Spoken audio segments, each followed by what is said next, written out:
अरे बिद्दू, आज घर में बहुत काम है। आज तुझे स्कूल जाने की जरूरत नहीं है। लेकिन दादी, आज तो स्कूल में मेरा टेस्ट है। अरे एक दिन स्कूल नहीं जाएगी तो ऐसी कौन सी तेरी कलेक्टर की पढ़ाई छूट जाएगी। वैसे भी मैं देख रही हूँ आजकल तो बड़ी ढीठ हो गई है। अपनी दादी की बातें सुनकर बिंदु नाराज हो जाती है। तभी उसकी माँ कहती है, अरे बिंदु, इतनी छोटी बात पे मुंह फुलाने की क्या जरूरत है। दादी बिल्कुल सही कह रही हैं।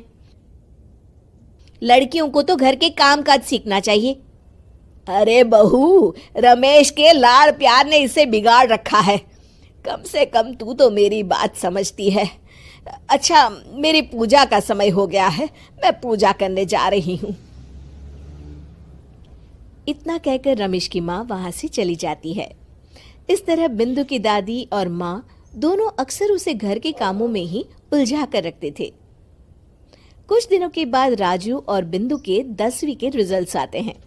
दोनों बच्चे दादी को अपना अपना रिपोर्ट कार्ड दिखाते हैं।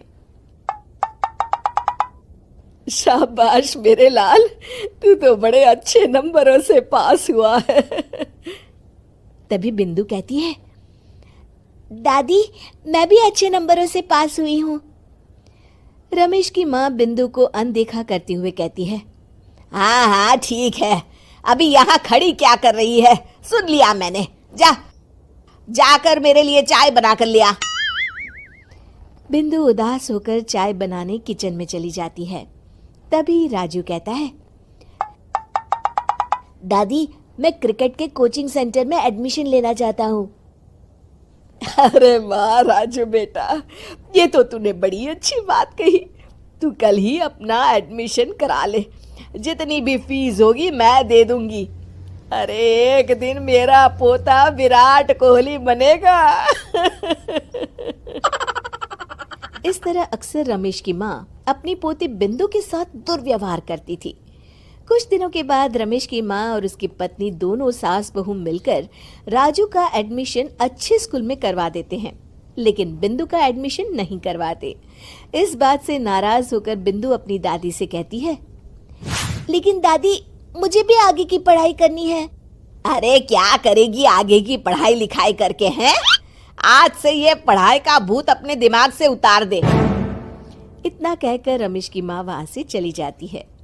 उस दिन के बाद से बिंदु की पढ़ाई हमेशा के लिए छूट जाती है और उसकी दादी उससे घर के सारे काम करवाना शुरू कर देती है।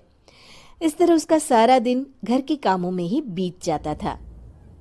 कुछ दिन बीत जाते हैं और एक दिन रमेश छुट्टियों पर घर आता है।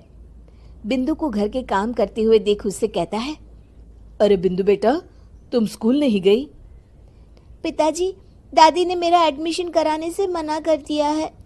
वे कहती हैं घर पे रहकर घर के काम करना सीख। अपनी माँ का ये बर्ताव देख रमेश को बहुत गुस्सा आता है और वो अपनी माँ से कहता है, माँ ये तुमने क्या किया?